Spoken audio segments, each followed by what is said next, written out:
இங்க வந்து நம்ம இயற்கை உரம், பூச்சிக்கொல்லி மருந்து போடுறாங்க. காய்கறிகள்லாம் வந்து இயற்கை உரமே போடுறதில்ல. ரசாயன உரம் தான் போடுறாங்கன்னு சொல்லி நம்ம ரொம்ப புலம்பிட்டு கிடக்குறோம். ரொம்ப வருத்தப்படுறோம்.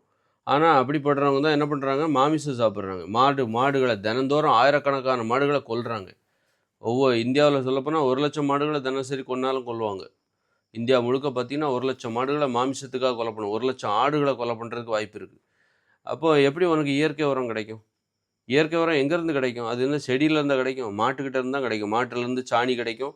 ஆட்டுலேருந்து புழுக்க கிடைக்கும். அப்ப நீ தான் என்ன பண்ற? தினமும் அத கொன்னு சாப்பிட்டுட்டு இருக்கிறியே! அதனால தான் உனக்கு என்ன ஆகுது? இன்னைக்கு வந்து இந்த இயற்கை உரமே இல்லாம போச்சு. அப்போ உரம் மட்டும் நமக்கு நெறைய தேவை இருக்கு. உரத் தேவை நெறைய இருக்கு. அப்ப அந்த உரத் தேவைய பூர்த்தி செய்வதற்கு அப்புறம் என்ன பண்றாங்க? யூரியா, அப்புறம் அ பொட்டாசியம் சல்பேட்டு, பூச்சி மருந்து அப்படின்னு சொல்லிட்டு ரசாயன பூச்சி மருந்து. அதனால தான் அதோட தேவை ஏன் வருது அப்படின்னா, இதனால தான் வருது. நம்ம மாமிசம் சாப்பிடுறதுனால தான் வருது. முன்னாடிலாம் பார்த்தீங்கன்னா, மாமிசம் குறைவா சாப்பிட்டாங்க. எப்பன்னா ஒரு 30 வருஷத்துக்கு முன்னாடி, 40 வருஷத்துக்கு முன்னாடி ரொம்ப குறைவா சாப்பிட்டாங்க. ஒவ்வொரு ஊர்லயும் பார்த்தீங்கன்னா, பெரிய மாட்டு மந்தையே இருக்கும். அந்த மந்தைய மேய்க்கிறவங்க ஒருத்தர் இருப்பாரு. ஏகப்பட்ட மாடு. ஒவ்வொரு ஊர்லயும் 500 மாடு கிட்ட இருக்கும். அத ஒருத்தர் மேய்ச்சுட்டு, அப்புறம் சாயந்தரம் கொண்டு வருவாரு. அவங்கவங்க வீட்டுக்கு அந்தந்த மாடு போயிடும். இப்படியெல்லாம் இருந்தது ஒவ்வொரு ஊர்லயும். கால்நடைகள் எண்ணிக்கை அதிகமா இருந்தது. அப்போ மாமிசம் சாப்பிடுற வழக்கம் மிக மிக குறைவா இருந்துச்சு. இன்னைக்கு வந்து மாமிசம் நெறைய சாப்பிடுறாங்க. தினசரி சாப்பிடுறாங்க. எப்போ வேணாலும் சாப்பிடலாம் மாமிசம். ஹோட்டல்கள் அப்படின்னு சொல்லிட்டு, எப்போ வேணாலும் நீ மாமிசம் சாப்பிடலாம் அப்படிங்கும்போது தான், இன்னைக்கு என்ன ஆகுது அப்படின்னா, இயற்கை உரம் குறைஞ்சு போச்சு. இயற்கை உரம் குறைஞ்சு போச்சு. ஏன்னா, அந்த இயற்கை உரம் தருகிற அந்த மாடுகளையும், ஆடுகளையும் மனுஷங்க சாப்பிட்டுறாங்க.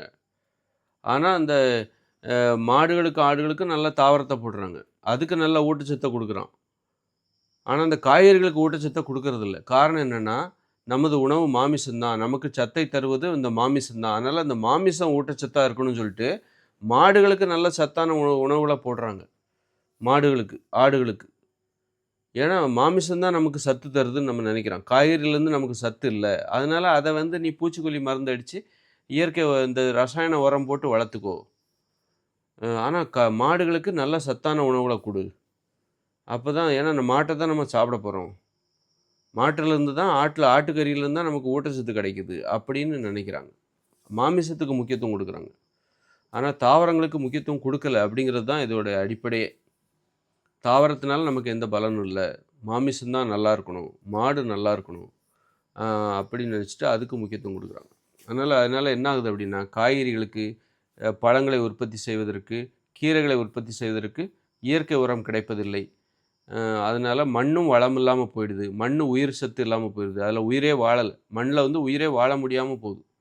புழுக்கள் எல்லாம் ரசாயன மருந்தெல்லாம் அடிக்கும்போது, அந்த புழுக்கள்லாம் செத்து போகுது. உரம் போடும்போது, யூரியா போடும்போது, அதில ஏகப்பட்ட நுண்ணூட்ட ஊட்ட உயிரினங்கள் இருக்குது நெறையா. பாக்டீரியாக்கள் எல்லாமே செத்து போகுது. பார்த்துக்கோ. இது வந்து எப்படி அப்போ அது மிகப்பெரிய முட்டாள்தனம் தானே உனக்கு. இயற்கை உணவு வேணும் அப்படின்னா, நல்லா ஊட்டச்சத்து நிறைந்த காய்கறிகள், பழங்கள் வேணும் அப்படின்னா, நம்ம என்ன பண்ணணும்? மாமிசம் சாப்பிடக்கூடாது. அப்பந்தான் உனக்கு நல்ல மாம்பழம், இனிக்கிற மாம்பழங்கள் கிடைக்கும். இன்னைக்கு பழங்கள்லாம் இனிக்கவே மாட்டேங்குது. கொய்யா பழமும் சரி, மாம்பழமும் சரி புளிக்குது. இந்த பழம் இனிக்குமான்னு கேட்டு வாங்க வேண்டியிருக்கு. காரணம் என்னன்னா, ஊட்டச்சத்து குறைஞ்சு போச்சு. அதனால தான் அது இனிக்க மாட்டேங்குது. புளிக்க ஆரம்பிச்சிருது. அப்போ உனக்கு நல்ல மாம்பழங்கள், இனிப்பான மாம்பழம் வேணும், இனிப்பான திராட்சை வேணும். இந்த திராட்சை இனிக்குமா? புளிக்குமா? ஏன் புளிக்குது? ஊட்டச்சத்து குறைஞ்சு போச்சு. அதான் அது புளிக்குது. அதனால இனிப்பான மாம்பழம் வேணும், இனிப்பான கொய்யாப்பழம் வேணும், நல்லா ஊட்டச்சத்து நிறைந்த சுவையான காய்கறிகள் வேணும். காய்கறிகளோட சுவை குறைஞ்சு போச்சு. காரணம் இயற்கை உரம் போடல. ரசாயன உரம் போடுறோம். காரணம் இயற்கை உரம் தருகிற மாடுகளையும், ஆடுகளையும் நீயே சாப்பிட்டுட்டு இருக்கிற. நீயே கொன்னு ஆயிரக்கணக்கில, பலாயிரக்கணக்கில, லட்சக்கணக்கில உலகம் முழுக்க மாடுகளை கொன்று கொண்டிருக்கிறார்கள். ஆடுகளை கொன்று கொண்டிருக்கிறார்கள். அப்ப எப்படி உனக்கு உரம் கிடைக்கும்? ஒவ்வொரு மாடும், ஆடும் ஒரு மாடு தினசரி ஒரு 2 கிலோவுக்கு சாணி போட்டுக்கிட்டு இருக்கும். அப்போ பார்த்தீங்கன்னா, இன்னைக்கு நம்ம ஒரு ஒரு மாசத்துல அது 60 கிலோ சாணிய போடும். இன்னைக்கு பார்த்தா சாணி வந்து அமேசான்ல நம்ம வாங்க வேண்டியிருக்கு. ஒரு பாக்கெட்ல இவ்வளோதான். அது ரொம்ப அரிய வகை உரமா மாறிப்போச்சு சாணியெல்லாம். அந்த அளவுக்கு நம்ம வந்து முட்டாள்தனமாக நம்ம நடந்து கொண்டிருக்கிறோம். முட்டாள்தனமாக வாழ்ந்து கொண்டிருக்கிறோம். அதனால தான் நோய்கள் பெருகி போறதுக்கு காரணம், ஊட்டச்சத்து குறைபாடு தான் காரணம். காரணம் மாமிசம் சாப்பிடுவதால் தான் நோய்கள் பெருகுகிறது. ஏனென்றால், மாமிசம் சாப்பிடுவதால் நமக்கு இயற்கை உரம் கிடைப்பதில்லை. ரசாயன பூச்சிக்கொல்லி மருந்து பயன்படுத்துவதற்கு இயற்கை உர பற்றாக்குறை தான் காரணம்.